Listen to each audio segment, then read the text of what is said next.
Sevgili dostlar, selamlar, günaydınlar, nasılsınız? Umarım iyisinizdir, keyfiniz ve sağlığınız yerindedir. Şu an Barcelona'dayım. İspanya serimiz devam ediyor, gezimiz devam ediyor. Çok güzel bir güne uyandım. Tam anlamıyla baharı iliklerimize kadar hissedeceğimiz bir gün olacak arkadaşlar. Barcelona'da görmediğim yerleri gezip göstermek istiyorum sizlere bu videoda. İlk videoyu izleyenler hatırlayacaktır. Ülkeye giriş yapmıştık, giriş sürecinden bahsetmiştim ve Barcelona'yı keşfetmeye başlamıştık. Koştur koştur bir takvimde ilerliyorum ama ve lakin sizlere elimden geldiğince güzel içerikler hazırlamaya çalışıyorum. Yani buraya gelecek olanlar için güzel bir rehber olsun istiyorum ve de İspanya'yı merak edenler için güzel içerikler tabii ki de hazırlamak istiyorum. Hiç vakit kaybetmeyelim, bu güzel havanın keyfini çıkarmak istiyorum. Gün erken başlıyor ve geç bitiyor arkadaşlar burada. Bundan da bahsedeceğim. Videomuz Türkiye'nin lider su arıtma markası İhlas Aura Sevillo'nun sponsorluğunda başlıyor. Musluktan güvenle ve sağlıklı su içmek istiyorsanız linki açıklamaya bıraktım dostlar. Oradan bakabilirsiniz. Hadi Barcelona'yı keşfetmeye başlayalım. Türkiye'nin lider su arıtma markası Aura Sevillon Unique sunar.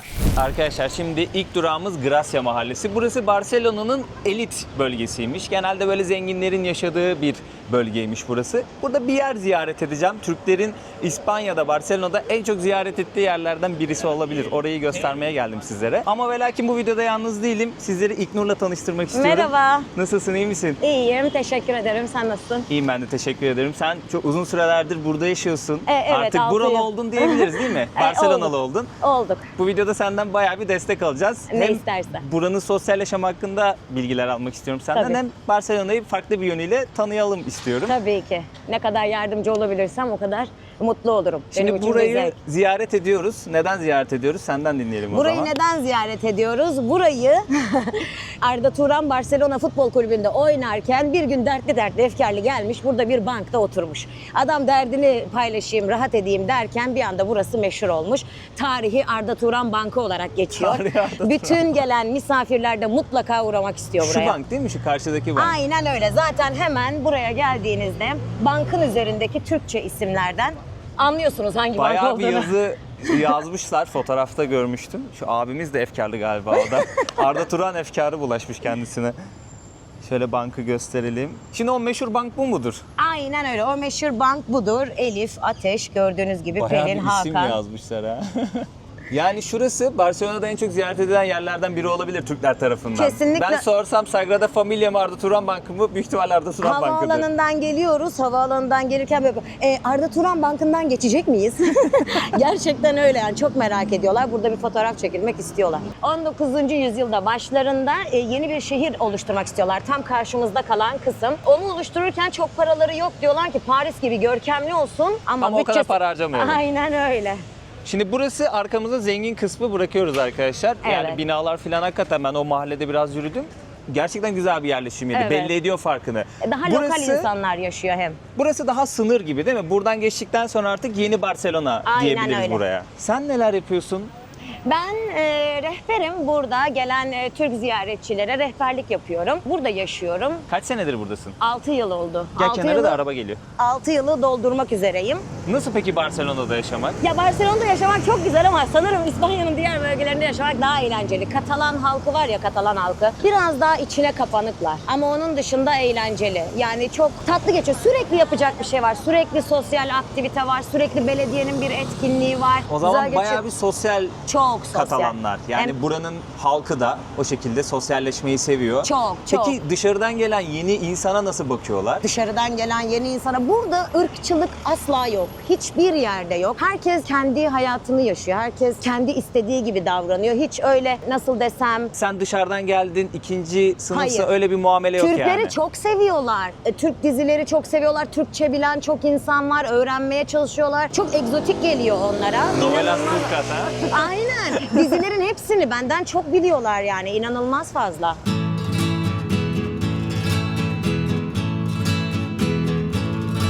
Burası bayağı canlı bir şehir ama yani dün geldim böyle sokaklarda gezerken fark ettim. Yani sadece turistleri görmüyorsun sokakta. Hep böyle yerel insanlar da Aynen. banklarda oturuyor. Özellikle kafe, restoranlar. Doğru. İş saati bitiyor ya, akşam saatine gelince böyle inanılmaz dolu. Kalabalık oluyor, evet. Bir kere tapa kültürü var. Burada doğru düzgün evlerde yemek yapma kültürü yok. Herkes dışarıda yemek yiyor ve tapa yiyor. Tapa küçük atıştırmalıklar, arkadaşlarıyla bölüşüyorlar, paylaşıyorlar, ortaya söylüyorlar her zaman. Ve mesela diyelim ki biz seninle buluşacağız. Senin evin burada üst katta. hatta sen beni hiçbir zaman evine davet etmiyorsun kahve içmeye. Hep beni alttaki kafeye davet ediyorsun. Aa, öyle mi? Ev mahremdir çünkü. Gerçekten mi? Evet, evet. Kimse kimseyi evine davet etmez. Bir gece işte partisi olmadığı sürece kimse kimseyi evine davet etmez, evinde ağırlamaz. Herkes dışarıda, sokaklarda, kafelerde buluşur. Yani ben arkadaşımı evime davet etsem burada biraz garipser mi mesela İspanyol bir Garipserler, arkadaşımı? evet. Onlar için fark etmez yani. Wow olmazlar. Ama o beni davet etmeyebilir, aşağıdaki kahveye davet Aynen. edebilir. Ben bunu yadırgamayayım. Yadırgamıyoruz. Aynen öyle. Çünkü onların kültürü öyle. Çok evlerine çağırmıyorlar. Evleri onların kendi alanları, özel Dışarı alanları. insanı yani onu fark ettim ben. Hepsi Bayağı vakit dışarı. geçiriyorlar dışarıda.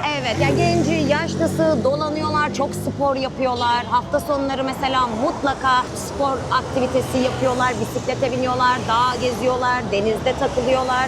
Hiçbir zaman evde durdukları yok. Burada inanılmaz bir kalabalık var. Ne için bekliyorlar diye böyle bir bakarken Casabatya'nın oraya gelmişiz. Ben hiç fark etmedim arkadaşlar. Yine Gaudi'nin yaptığı güzel eserlerden bir tanesi. Şöyle dış cephesinden anlıyorsunuz zaten ne kadar ilginç olduğunu. Şöyle göstereyim parmağımla. Casa Mila'yı gezmiştik bir önceki videoda. Şimdi onunla ilgili şöyle bir şey söylemiştin sen. Casa Mila'ya gerekli bütçeyi vermedikleri Evet. için orası biraz böyle... Sadece taştan gözüküyor. Aynen. O İçerisi kadar çok güzel ama- olmamış diyorlar. Ama Aynen ve lakin öyle. burası daha çok seviliyor. Casa Batlló. Evet, çünkü Batlló ailesi Gaudi'ye sonsuz özgürlük veriyor. Hem bütçede hem de hayal gücünde. Gaudi de burada bir ejderhanın hikayesini anlatmaya çalışıyor. Katalan prensesi kaçıran bir ejderhayı Aziz Jordi öldürüyor kılıcıyla. Çatısındaki bacağı kılıcı.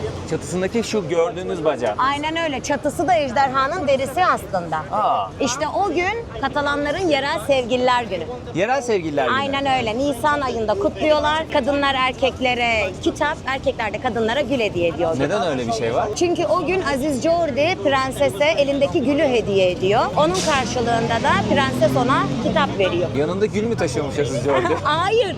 Ejderhanın kılıcı öldürdüğü yerden ejderhanın kanından bir gül bitiyor. Ha, anladım.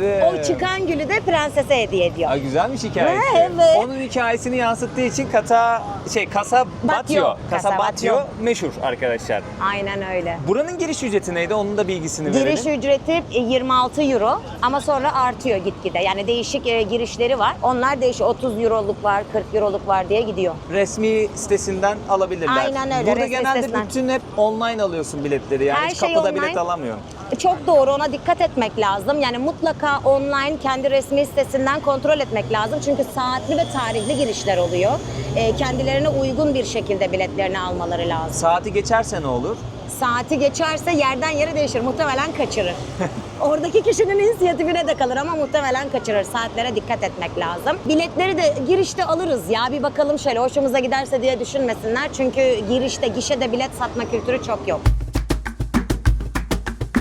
Dostlar şimdi küçük bir atıştırmalık molası verdik. Kendimize kahve aldık. Şöyle göstereyim. Paul isminde burada meşhur bir kafe varmış. Çok uzun Evet. süredir Barcelona'da ve hatta Avrupa'nın diğer yerlerinde de varmış Evet, sanırım bu kafe. menşeisi Fransa. Burada da oldukça fazla açmaya başladı. Tatlı bir yer, ekleriyle meşhur. Birer soğuk kahve aldık kendimize ve ekler aldık. Şöyle ekleri de göstereceğim. Bir tane böyle çikolatalı ekler. Böğürtlenli ekler aldık arkadaşlar. Burası toplam 17 euro yaptı. Burada genelde şeyde uyarıyorlar. Dışarıda otururken dikkat edin diye. Şu an mesela biz dışarıda oturduk da Evet. kapkaç olayları falan birazcık yaygınmış. Benim araştırırken gördüğüm bu. Evet, ya bu konuya nedense bir türlü çözüm bulamıyorlar. Telefonunu masada bırakmamalısın. Çantan mutlaka yanında olmalı, asmamalısın. Kucağımıza alıyoruz. Evet, önündeki çantana dahi dikkat etmelisin. Çünkü burada fiziksel şiddet yok ya da hiç göze çarp, boynundan alıp götüreyim gibi bir durum yok. Masada görürse alır ama. Burada masada görürse aynen alıp da kaçmaz. Gelir sana bir şey de sorabilir. Sorarken onu götürebilir. Mesela bu ön çantanın fermuarını açabilir, ruhun duymaz. Duymuyor yani. Arada kontrol etmekte fayda var o zaman. Mutlaka yani onun farkında olmak lazım, dikkat etmek lazım. Hırsızlık konusu burada aldı başına gitti. Ona dikkat etmek lazım gerçekten. Burası iyi bir muhit mesela. Ona Tabii. rağmen burada hırsızlık olayları oluyor yani. Hayır. Muhit fark etmiyor. Burada olmaz. Burada lokaller yaşıyor daha çok. Ama gotik mahallede, Raval'de, turistik yerlerde olur. Birazdan gideceğiz o tarafa doğru arkadaşlar. La Rambla'yı hatırlıyorsunuz. Oranın devamı üst kısma girdiğin zaman bir önceki videoda bahsetmiştim ya Eskişehir kısmı. Onun başka mahalleleri. Görünce çok seveceksiniz ama. Dostlar bir önceki videoda buraları gezmiştik. Şu an Katalunya meydanına geldik. Burası Katalanlar için isminden de anlaşılacağı üzere önemli bir yer. Katalunya Meydanı. Burası Katalanların dertlerini de sevinçlerini de paylaştıkları yer. Hatta maçlar ya da eylemler oluyorsa hep burada izleniyor. Buraya dev ekranlar konuluyor. Yılbaşında da aynı şekilde. Katalunya Meydanı herkesin buluşma meydanı. Dostlar sizlere şunu söylemek istiyorum. İlknur burada rehberlik yapıyor. Evet. Kendisinin Instagram adresini ben aşağı bırakacağım. Takip edin, destek olun ve yolu buraya düşen olursa Türkçe bilen ve İspanyolca ana dili gibi konuşan bir rehber istiyorsanız mutlaka kendisine ulaşın. Benim sevdiğim bir arkadaşım sayesinde ben kendisiyle tanıştım. Sağ olsun onun da vakti varmış. Hızlı bir şekilde böyle plan program yaptık, buluştuk. Barcelona'da ikinci gündeyim ben şu an. Gezdiriyor. Onunla birlikte daha detaylı öğreniyorum her şeyi. Ya o kadar güzel bilgiler veriyor ki yani. Ben size çok teşekkür ediyorum Ya ne tekrardan. demek? İyi ki geldin. Ben teşekkür Çok ederim. teşekkür ederim. Çok sağ ol. İleride bir protesto vesaire kutlama bir şey var. Aynen öyle bir eylem var. Katalunya'da eylem bitmez.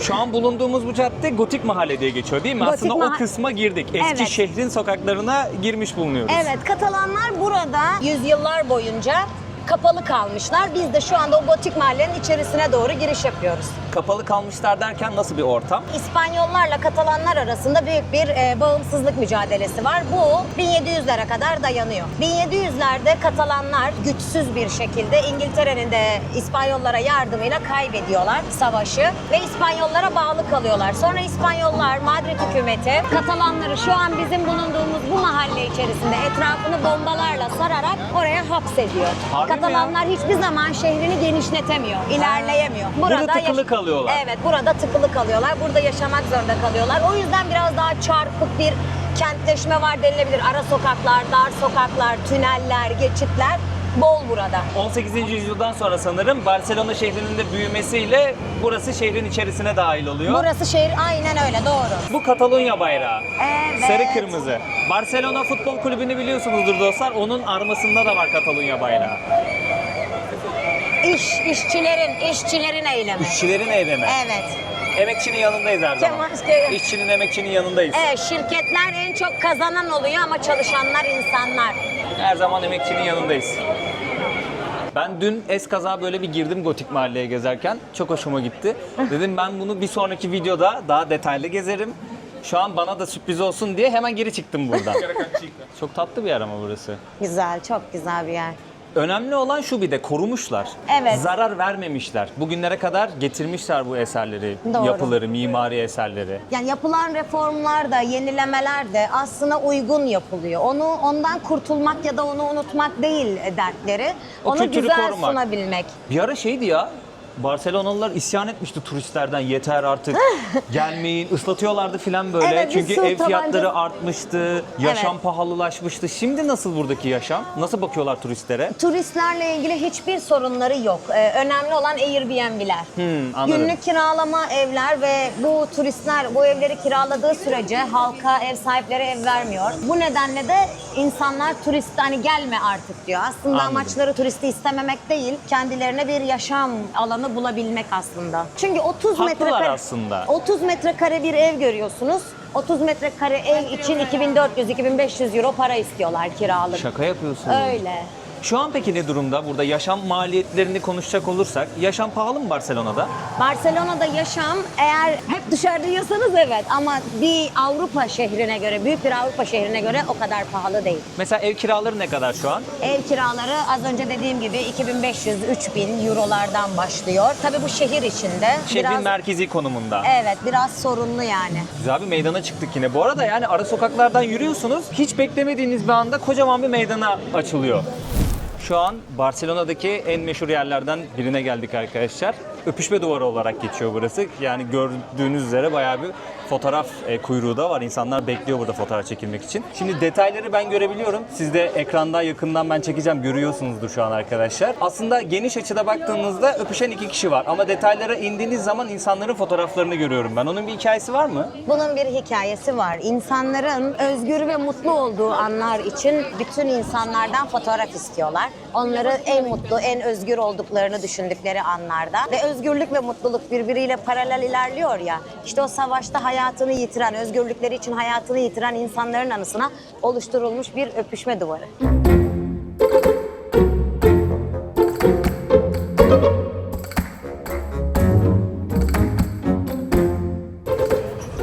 insanlar kendi dükkanlarını buraya getiriyor. Biraz daha turistlerin de gezdikleri, dolandıkları yerlere gelebilsinler, görülebilir olsunlar diye. Dükkanlarındaki belli başlı böyle antika malları getirip burada meydanda sergiliyorlar Evet, o zaman. her ay- Antika pazarı. Antika pazarı her ay Katedral Meydanı'nın önünde belli bir süre buraya geliyorlar. Kendi ürünlerini halka gösteriyorlar. Daha çok turistik yerlerde oluyorlar ki turistler de Alışveriş yapsın diye. yapabilsinler. Aynen. Şu an hala biz gotik mahallenin içerisindeyiz değil mi? Biz gotik mahalleden uzun bir süre çıkmayacağız. Tamamdır. Şöyle göstereyim arkadaşlar. Burada birkaç tane farklı heykelcik vesaire var. Sadece İspanya ya da Katalonya kültürü değil, dünya kültürünü de yansıtan belli başlı şeyler görebiliyorsunuz burada. Fark ettiğim üzere. Barcelona Katedrali değil mi bu? Barcelona Katedrali. Evet, burası gotik bir katedral. Gotik de aslında o mimari, gotik mimariden ismi geliyor değil Evet, mi? God, tanrısal mimari. Yani Tanrı'ya ait olan yüksek kuleler, daha çok Tanrı'ya yakınlaşabilme çabası.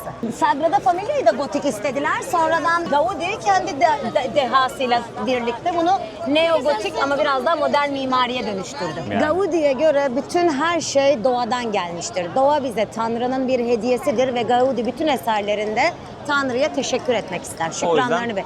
Her şey daha çok dini yapılar, daha çok Hristiyanlığa ait semboller, simgeler görmek o nedenden. Doğadan aldığı o Evet. etki de Aynen öyle. eserlerine farklılık katıyor aslında. Doğada düz çizgi yoktur, Gaudi'de de yoktur. Her şey yamuktur, her şey doğaldır, gerçektir, natüreldir.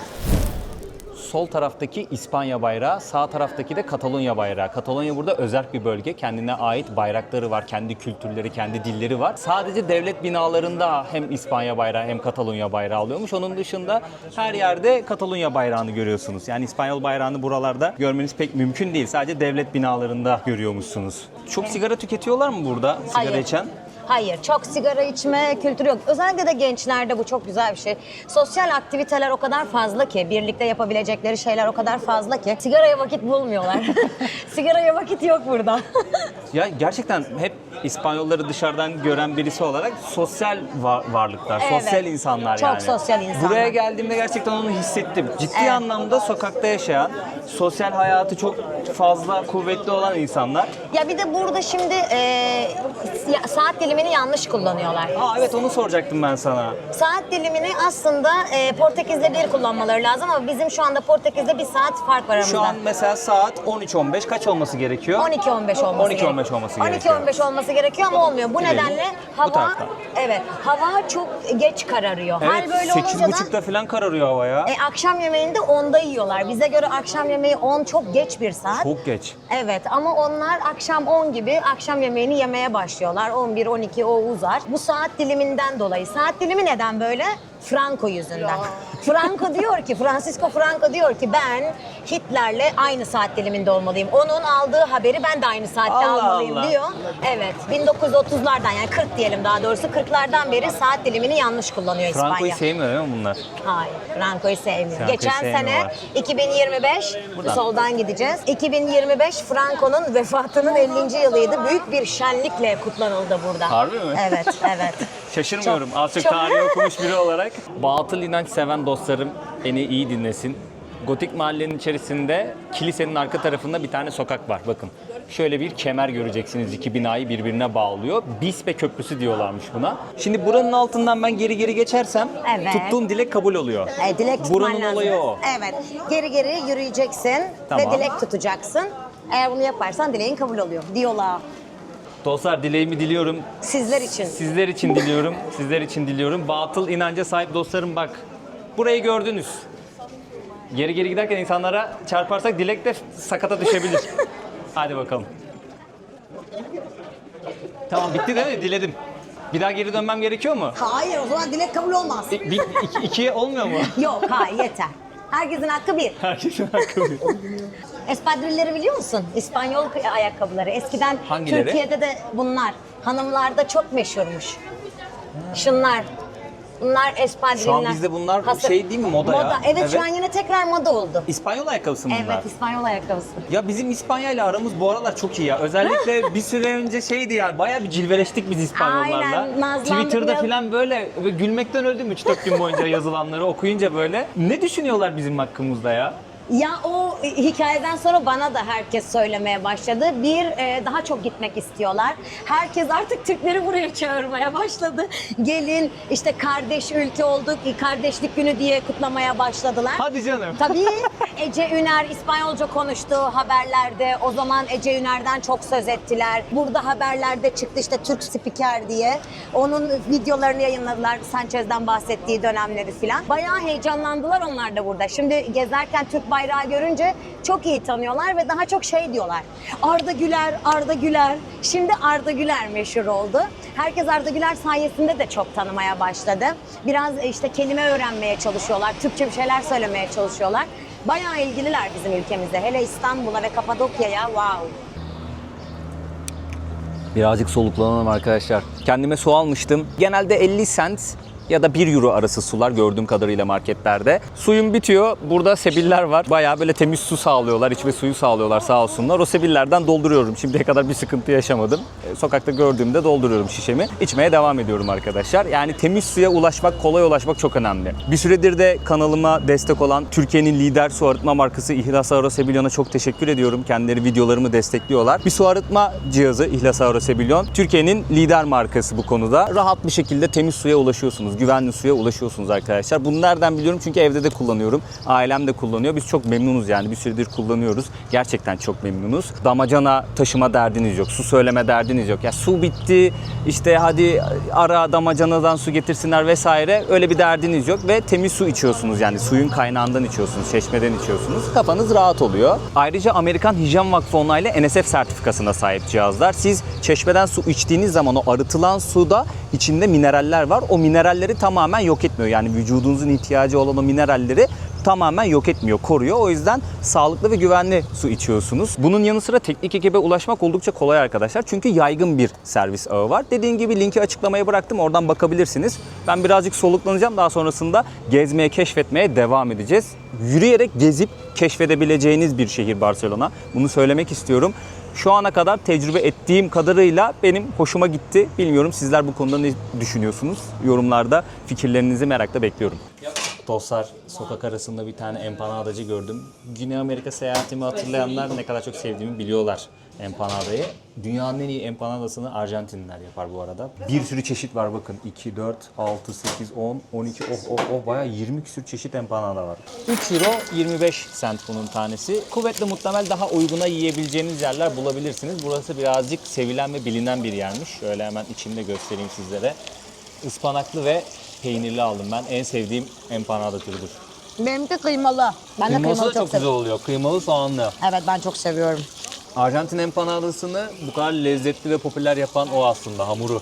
Değil mi? İçi bol bu arada. İnanılmaz bol ama hamuru o kadar ince ki. Biraz önce bu meydanın çevresinde dolaşıyorduk. Burada bir okul var. Hemen şu karşıda Escola yazıyor ya. Orası bir okul arkadaşlar. Bir ilkokul. Öğrenciler burada teneffüs yapıyorlardı. Şu gördüğünüz girişi ve burayı şu sarı bariyerlerle kapatıyorlar. Teneffüste öğrenciler burayı kullanıyor.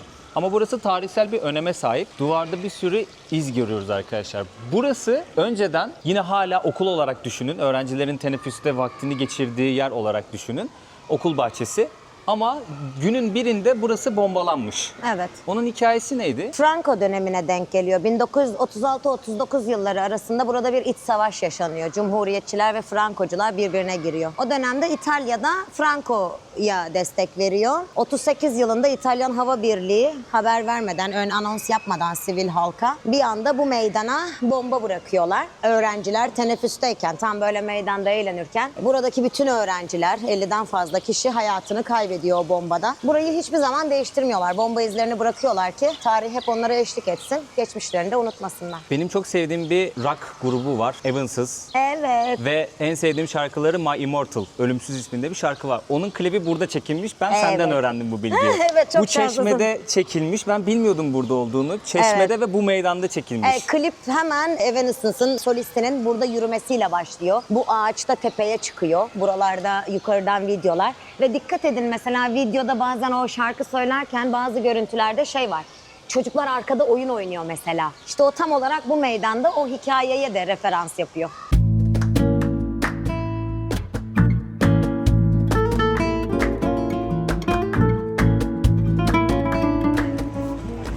müthiş bir meydana geldik ama öncelikle sizlere bir şey göstermek istiyorum meydanı anlatmadan önce. Şimdi Gaudi Barcelona'yı Barcelona yapan kişi arkadaşlar. Gaudi ile ilgili bugün sağ olsun İlknur sayesinde bayağı bir şey öğrendim kendisiyle ilgili. İlk yaptığı eser bunlarmış. 2 tane sokak lambası var arkadaşlar. Bu meydanın adı neydi? Plaza Real. Plaza Real. Yani gerçek meydan. Aynen öyle. Kraliyet Türkiye'yle- Meydanı, gerçek meydan. Eskiden boğa güreşleri burada yapılırmış. Harbi Ve mi? Engizisyon mahkemeleri de burada kurulurmuş. Aa öyle mi? Üçüncü bir bilgi, Kristof Kolomb Güney Amerika'ya güneyden çıktı ama geri döndüğünde Güney Amerika seferinden burada kraliçe karşıladı Kristof Kolomb'u. Anıtı var değil mi Kolombo'nun? Aynen öyle. O yüzden var. Adını unuttum adamın ha, Gaudi. Gaudi'nin ilk eseriymiş arkadaşlar bu sokak lambaları. Şöyle göstereyim. Üzerinde dini motifler de var. Şöyle ejderha da görüyorsunuz. Kendisi Katalunya ile ilgili bu bağ var değil mi ejderhanın? Evet, Aziz Jordi hikayesi. Aynı yaptığı Kasabatya'daki gibi San Jordi, Aziz Jordi'yi bırakmıyor. Aziz Jordi Kapadokya'dan buralara gelen, Hristiyanlık dinini yaymaya çalışan biri. Onun buradaki hikayeleriyle birlikte Gaudi de bundan etkileniyor ve eserlerine hep yansıtıyor. Gördüğümüz ejderha figürleri Aziz Jordi'nin ejderhayı öldürdüğü figürler. Aslında içinden çiçek çıkıyor Aynen, ve gül onu çıkıyor. gül çıkıyor. Onu şeye veriyor, kadına veriyor. Kadın ona kitap veriyor ve buranın Sevgililer, Yerel günü Sevgililer oluyor. Günü oluyor, evet. Meydanı da bir yandan göstereyim sizlere bu hikayeyi anlatırken. Bakın o sokak lambasının ikincisi de burada arkadaşlar. Asıl birazcık güldüm Gaudi'den, özür diliyorum ama Gaudi'nin ölüm hikayesini ben bugün öğrendim ilk defa. Yani Yazık ama yani. ya biraz güldüm ama olaydan kaynaklı olarak. Ya adamcağız Sagrada Familia'yı yaparken şöyle bir doğuş cephesine şöyle bir bakayım derken giderken şu an yok ama eskiden orada bir tramvay hattı vardı. Bakarken arkadan tramvay çarpıyor ve tramvayın altında kalıyor. Ne yazık ki Gaudi'nin giyim tarzından biraz paspal olduğu için onun o ünlü Gaudi mimar olduğunu fark etmiyorlar ve birkaç gün sonra onun ortalıkta olmadığına dikkat ediyorlar ve ondan sonra da ölüm haberi geliyor. Yani ölmüş aslında, yazık adamcağız. Yazık ya. Alaycı bir tavırla gülmüyorum. Yani hiç beklemezdim Gaudi'nin böyle Trajikomik ölmesini. bir vefat. Gerçekten trajikomik. Ya eserine o kadar büyük eser ki bakarken böyle tramvay çarpıyor. Evet. İşin komik tarafı Gaudi olduğunu anlamıyorlar adamın yani. O daha da komik bir mevzu. Neyse güzel bir meydan burası. Bayağı bir böyle kafe var arkadaşlar, restoran var. Mesela gezdiniz, dolaştınız bu muhitte, karnınız acıktı. Buradaki restoranlarda yemek yiyebilirsiniz ama tahmin edebileceğimiz üzere biraz daha fiyatlar burada yüksektir diye düşünüyorum. Yoksa Barcelona'da her yerde aynı fiyat politikası Çoğu mı gidiyor? yerde aynı fiyat politikası. Yani burada turistik yerler çok pahalı olacak gibi bir durum yok. Aşağı yukarı hep aynı minvalde gidiyor. Tabii ki bir tık farklılık olabilir. O da bulunduğu yerlerdeki kira muhabbetinden. Ama Dostlar şimdi bir şeyler atıştırmak için Tapa Tapa isminde bir restorana oturduk. Bu da tapas kültürü var. Atıştırmalık aslında tapas kültürü. Öncelikle ben neler sipariş ettiğimizi sizlere söyleyeyim. Böyle küçük kalamarlar, bebek kalamar diyeyim. Onlardan sipariş ettik. Bu siyah sos nedir tam olarak? mürekkep balığının sosu. Mürekkep balığının sosu. Evet. İlk defa deneyeceğim. Hadi bakalım. Bu neydi? Ton balıklı tartar. Ton balıklı tartar. Şöyle tutacağım elimle düşmesin. Mangolu ve avokadolu. Mangolu, avokadolu, ton balıklı tartar ve buranın midyesi. Sıcak olduğu için şöyle tabakla sizlere göstereceğim. Üzerinde limon var. Bir de buranın midyesini deneyelim. Ben genelde bizim memlekette Mardinliler uğraşır ya midye işinde. Onların midyelerini de hep yedim ama çok, özellikle şu çok güzel kokuyor. Evet. Burada şimdi tapas kültürü tam olarak nasıl oluyor? Ortaya yiyecek söyleniyor değil mi? Aynen, burada her şey paylaşmalı. Paylaşıyorsun. Tabakların böyle ayrı. Evet. Masada tabaklar var. Ortaya söylüyorsun, paylaşmalı. O yüzden küçük porsiyonlar. Birden fazla sipariş verebiliyorsun. Hepsinden atıştırıyorsun. Tapa kültürü eski hanlardan geliyor aslında. Askerler ya da handa yolculuk yapanlar, handa yemek yiyenler büyük şarap şişelerinin üstüne bu tarz küçük tabaklar koyarmış. O şekilde. Aynen öyle. Yani içine böcek kaçmasın, toz kaçmasın diye. Tamam. Küçük tabaklar. Bunun üstünde de patates olabilir, çipiron olabilir. Buradan böyle atıştırmalık alırken, arkadaşıyla hoş sohbet ederken tapa kültürü ortaya çıkıyor. Aa çok iyi. Buradan. Bunu çok fazla görüyorsunuz. Her yerde tapas restoranları var. Buranın ismi de Tapa Tapa. Bu arada ben menüyü sizler için çektim. Şu anda ekranda görüyorsunuz. Fiyatları da aşağı yukarı görüyorsunuz. Bu bölgenin en turistik yerlerinden birindeyiz yani. Onu göz önünde bulundurarak bu fiyatlara bakın. Her yerde aşağı yukarı aynı fiyatlar var. Çünkü normal insanlar da gelip burada yemek yiyor. Herkes dışarıda yemek yediği için, evde çok yemek yapma kültürü olmadığı için dışarıda da fiyatlar bu şekilde uygun oluyor. Bunun pilavı da var, çok güzel. Zehirlemez değil mi? Hayır. Aa evet. Öyle baskın bir tadı yok ve kötü bir tadı da yok. Yok. Çok Ana farklı. öğünleri deniz ürünü gibi yani. Evet. Etten, tavuktan ziyade sanki deniz ürünü Evet. daha fazla yiyorlar. Mesela hiç koyun eti yok doğru düzgün. Gittiğin yerlere bak, Hiç doğru düzgün koyun eti bizim gibi yemiyorlar. Ya dana eti ya domuz eti ya da balık. Ama genellikle balık. Ana yemek Domuz çok balık. az gördüm ben burada ya, domuz eti. Domuz eti çok az gördüm ama pastırma var. Domuz pastırması. Hamon iberico dedikleri. İber pastırması. O dünyanın en pahalı pastırması. Aa. Evet. Sadece bir bölgede yetişiyor. Yani bir bölgede yetişen domuzlardan üretiliyor. O da Fransa'ya sınırı olan Extremadura bölgesinde. Oradaki domuzlardan üretilen bir jambon var ama onun dışında çok yemiyorlar. Oysa ki her yerde asılan domuz butları görüyorsun. Gördüm, evet, onları gördüm. O da işte geçmişin Müslüman ve Yahudi hikayesine aslında gönderim yapıyor. Engizisyon mahkemeleri kurulduktan sonra buradan bir kere Yahudi topluluğu atıyorlar. Müslümanları da atıyorlar. Hatta işte Osmanlı Devleti alıyor değil mi? Sefarat Yahudileri. Sefarat İzmir'de Yahudileri. çok fazla var ve İzmir'deki boyoz, Boyoz. Sefarat Yahudilerinin yemeği aslında İspanya'dan gelen bir şey arkadaşlar. Evet, boyoz yani. boyeriya'dan, hamur işi Evet, kelimesinden. hamur Aynen oradan geliyor, Çok doğru. severim boyozu. İzmirliler beni gelsin.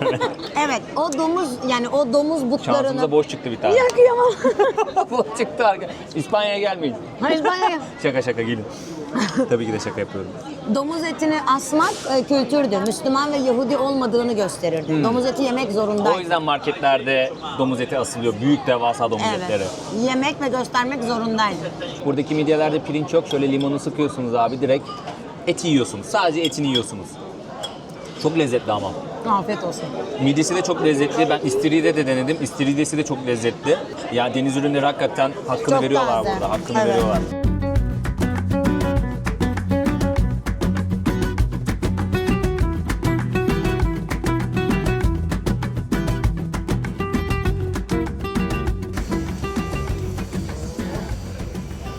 Dostlar, bir önceki videoda bahsetmiştim.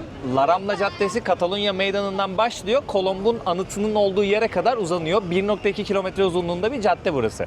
Şu an La Rambla'nın sonundayız. Karşımızdaki anıt da Christoph Kolomb'un anıtı. Kendisini onurlandırmışlar burada. Mesela burada ne görüyoruz? Aslanlar sağ ve solda ayakta ama tam karşımızdakiler oturuyor. Aslan nedir? Gücün sembolüdür değil mi? Kraliyetin gücünün sembolü, evet. Aynen öyle. Şimdi önümüzde oturan aslanların arkasına bakın. Elinde asasıyla bir kadın oturuyor. İşte o kraliçe evet. Isabel. Onun olduğu yerde aslanın gücü temsil etmesine gerek yok. Bakın, Kraliçe Isabel burada. Kabartmaları görüyoruz değil mi? Evet. O kabartmalarda işte Christoph Kolomb'un aklındaki fikrin kronolojik olarak dışarıya yansıması. Yani Güney Amerika'ya gitme, daha doğrusu baharat yolunu bulma fikri, yanlışlıkla Güney Amerika'ya varması ve geri dönüşü. Bunu Değil mi? tarihsel Hindistan olarak zannetmesi çok aynen komik öyle. aşağı ama. Hatta enteresan bir durum var. Halen daha İspanyollar Güney Amerika'daki yerlilere Indios derler, Hintliler derler. Evet, doğru. Kral ve kraliçe soldaki bu Kral, da kraliçe. Kolon. Kolomb. Yani Christoph Kolomb, evet. Benim kanalımda 2 sene boyunca Güney Amerika izlediniz arkadaşlar. Bakın, Christoph Kolomb'un Güney Amerika'ya varışını simgeliyormuş bu. Bu da Güney Amerikalı yerliler onun karaya ayak basmasını korkuyla karşılamışlar. Barcelona denize kıyısı olan bir şehir arkadaşlar bu arada. Denizin olduğu, marinanın olduğu tarafa geldik. Yani her yerde çalışma var. Bir yerlerde mutlaka şu çalışma sesleri, inşaat sesleri kulağınızı tırmalıyordur, kusura bakmayın. Burası marina kısmı değil mi? Doğru, evet. Eski port kısmı. Böyle bir yürüyüş yolu yapmışlar. Bakın, sol tarafta bir sürü tekne var. Bunlarla sanırım böyle bir tur da yapabiliyoruz. Aynen, bir tekne turu, akşam gün batımı turu veya katamaran turu da gerçekleştirilebiliyor buralarda. Şöyle fiyatlarını da bir gösterelim. Belki yapmak isteyen olursa. Tabii. Ücreti mukabili neyse. Yetişkinler için 13 euro, çocuklar 6 euro, Emekliler 11 euro. emekliler 11 euro diyor. Bu şekilde bir tur yapıyorlar. 1 saatlik bir tur. Bu palmiye ağaçlarını biz şeyden tanıyabiliriz. Karşıyaka ve onun civarı var ya, ilerleyen Evet, kısmı. Alsancak tarafındaki palmiyeler, Evet. Konak'taki palmiyeler buradan geliyor. Evet, İzmir'e gelen palmiyeler, yani İzmir'de olan palmiyeler İspanya'dan alınmış palmiyeler. Aa. Evet. Aa. Türkçe ya, Türkçe çalıyorlar. Aa. Para bizde Para çalıyorlar.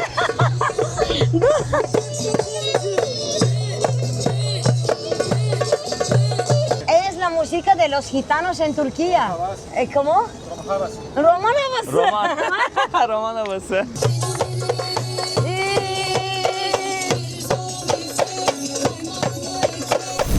Burada bir tane evsizin eşyaları var arkadaşlar. Büyük ihtimalle akşamları gelip burada uyuyor. Çok fazla evsiz gördüm ben Barcelona'da. Çünkü burada evsizlik sosyal eylemdir. Burada evin de olsa bazıları, tabii herkes değil, çoğunluğu evde kalmak yerine sokakta yaşamayı tercih ediyor. Mesela hayvanlı çok görürsün. Köpeğiyle birlikte, kedisiyle birlikte sokakta kalan insanlar. Neye tepki gösteriyorlar peki?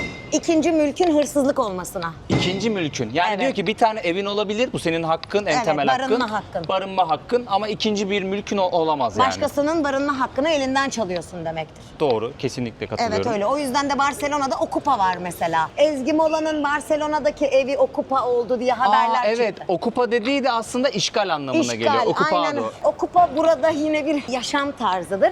Mesela senin bir evin var burada. Bu evi sadece yazın kullanıyorsun. Yazın kullandığın ev için başkası sokaktaysa ve onu fark ederlerse o evi okupa edebiliyorlar. Yani işgal ediyor ve o İşgal yaşamaya ediyor. başlıyor. Ben kesinlikle katılıyorum buna.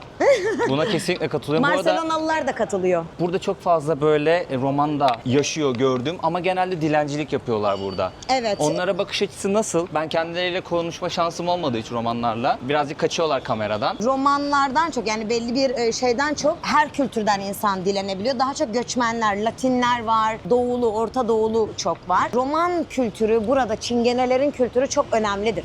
İspanyollar için Çingeneler çok önemli insanlardır. Onların bayramları, onların şenlikleri çok fazla kutlanır burada. Onlara özel belgeseller de var. Hele Endülüs'te mesela flamenko dediğimizde flamenko kültürünün çıktığı yer de Çingenelere dayanır. Yani şöyle Çingenelere dayanır. Müzikle birlikte değil ama 18. yüzyılda Sevilla'da mesela çıkan o puantiyeli kıyafetler vesaire onların hepsi Çingenelerle birlikte ortaya çıkmıştır. O flamenko yaparken giydikleri kıyafetler. Evet, aynen öyle. O O püskülü hareketler, püskülü. evet, püsküllü dans, Evet. belki o müziğin ritmi. Müziğin ritmi 3 büyük kültürün ortak çalışması ya da 4 büyük kültürün diyelim ortak çalışmasıdır. Sadece tek bir kültüre ait değildir. Ne Çingenelere, ne Müslümanlara, ne de Hristiyanlara. Hepsini aynı anda. Ve belli başlı yerlerde görmüşken göstereyim böyle çeşmeler var. Temiz su içebilirsiniz. Evet, içilebilir su. Bir yandan böyle arka tarafta da görüyorsunuz insanlar kafelerde, restoranlarda oturuyorlar, Ya burada sosyalleşiyorlar. herkes dışarıda yemek yer, dışarıda oturur, sohbet eder. Kimse evine kimseyi çağırmaz. Bunu gördün mü? Ay yok, Kaganer. bunu görmedim. Evet, bu Katalonya'nın bir kültürü, bereket kültürü aslında. Harbi mi? Evet. Popolarını açmışlar. Evet, kaka yapan amca aslında. Kaganer veya Kagatio diye evet, geçiyor. şimdi gördüm, evet. Buraya bırakmış ihaleyi. Evet, aslında o bereket gübre yılbaşı ağaçlarının dibine bırakıyorlar. Aa. Bu yapı Katalan kültüründe. Yılbaşı ağaçlarının altına yıl sonunda koyuyorlar. Ben gelip yapsam mesela burada yılbaşı ağacının Hayır altına. yapma, bunu yanına al. O yüzden. Yerden toplasak böyle. Şu anda mesela birçok ünlü insanın böyle biblosu var. İçeri girdiğinde Aa. Türkiye'den de birinin bir biblosu var. Burası Born Mahallesi. Born Mahallesi. Born Mahallesi Ha, yazıyor hemen orada. Aynen öyle. Barcelona'nın ticari merkezi, Orta Çağ'dan beri ticari merkezi. Şurası Barcelona'nın ilk bankası. Barcelona'nın Sabadell'in- ilk bankası. Şu bina mı? Evet, o bina, ilk binası. Burası cuma günleri geldiğinde, cumartesi günleri geldiğinde bu meydan açık hava disco. Tıklım tıklım oluyor. İnanılmaz doluyor. İşte sokak satıcıları, içecek satanlar veya işte dilim pizza almak istiyorsan dilim pizzacılar, bir sürü yer var. Sabaha kadar herkes dışarıda burada eğleniyor. Bir diskoya, bara gitmene gerek yok. Yani bu Eskişehir kısmında dolaşıyoruz ya, her mahalleye girdiğimizde her o kendisine özel bölgeler var Eskişehir'in. Hepsinin de ayrı bir dokusu var. Evet. Yani birbirine çok benzemiyorlar açıkçası. Benzemiyorlar çünkü geçmişten bugüne geldikleri kültür aynı değil. Burası işte ilk bankanın olduğu yer tüccarların olduğu mahalleydi. Yani hemen geride ticaret loncası bulunuyor. İşte sokakların ismine baktığında Demirciler Sokağı, işte ne bileyim Anahtarcılar Sokağı vesaire bu tarz ayrılıyor. Çünkü burada esnaf adam vardı. Bütün ticaret buradan dolanıyordu. Porta mesela çok yakın. Yani uluslararası kültüre de yakın insanlar. Evet, Buna göre limana ulaşanlar direkt burayla irtibat kuruyorlar. doğru, evet. Hal böyle olunca da buradaki kültürü, yaşam tarzını da değiştiriyor.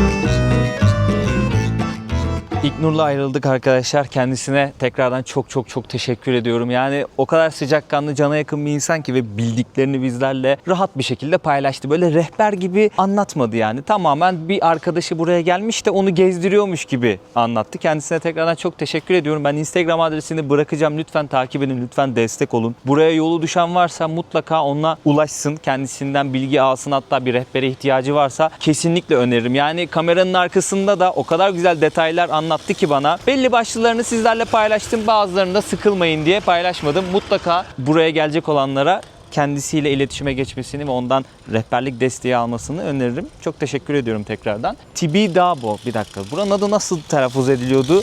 Tam hatırlayamıyorum, karıştırıyorum. Tibidabo muydu? Bir seyir tepesine geldik şimdi. Aynen, Tibidabo tepesiymiş arkadaşlar. Buradan Barcelona ayaklarınızın altında kalıyor. Burada da güzel bir kilise var. Hemen şöyle göstereyim. Buraya nasıl geliyorsunuz biliyor musunuz? Böyle ben birkaç farklı geliş şekli var. Dilerseniz taksiye binersiniz. Çok pahalı tutacağını sanmam. Çok uzak değil aslında şehirden. Direkt öyle gelebilirsiniz. Ben metroya bindim. Finikülerin olduğu bir tane durak var. Finikülere gittim. Finikülerden de bir yere yolculuk yaptım. Oradan otobüs geçiyordu. 111 numaralı kırmızı otobüs. Ona bindim ve direkt burada bıraktı otobüs. Tekrardan buradan binip aynı yolla şehre geri döneceğim arkadaşlar. Bunların hepsini 10 binimlik kart almıştım ya. O kartla ödedim arkadaşlar tüm yolculuğumu. Tibidabo Seyir Tepesi'nden de şehir bu şekilde gözüküyor. Buraya giriş için herhangi bir ücret ödemiyorsunuz. Ücretsiz bir şekilde gelip burada Barcelona manzarasını izliyorsunuz.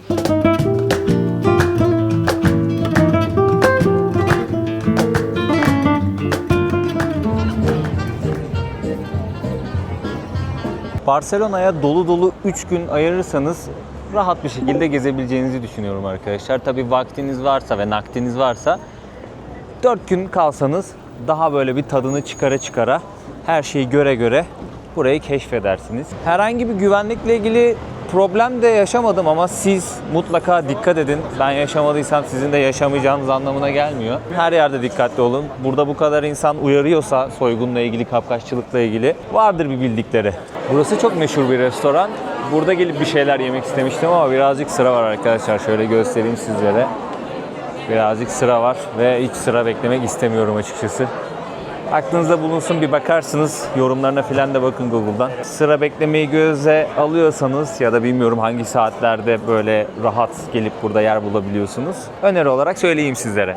Ufak ama çok tatlı bir restorana geldim arkadaşlar. Şans eseri buldum burayı. Şöyle bir kalamar söyledim kendime. Endülüs usulüymüş bu. Kalamarı kızartmışlar, tuz serpmişler ve limonla servis ediyorlar. Hem normal tuzlu hem de limon sıkarak ayrı ayrı yedim. Gayet lezzetli. Gayet lezzetli arkadaşlar. Bu tabağın fiyatı 9,5 euro. Diğer restoranlara göre bir tık daha fiyat aşağıda bu restoranda. Biraz daha ucuz diğerlerine göre. Soslar bir de pan con tomate, yani ekmek üstü domates söyledim. Üzerine zeytinyağı döküyorlar. Gayet lezzetli görünüyor bu da. Bunun da fiyatı yaklaşık 4 euro. 4 euro diyelim biz buna. Günü burada noktaladım. İçeride çok güzel bir müzik vardı. Çok şahane bir ortam vardı. Bayağı ufak bir yer. Bugünü de böyle bitirmiş olduk ve Barcelona'ya da aslında veda ediyoruz bu noktada. Kendinize iyi bakın. Bir sonraki videoda görüşmek üzere diyeyim. O zamana kadar dikkat edin kendinize. Videoyu beğenmeyi, yorum atmayı ve kanalıma abone olmayı unutmayın lütfen. Görüşmek dileğiyle arkadaşlar. Türkiye'nin lider su arıtma markası Aura Sebilon Unique sundu.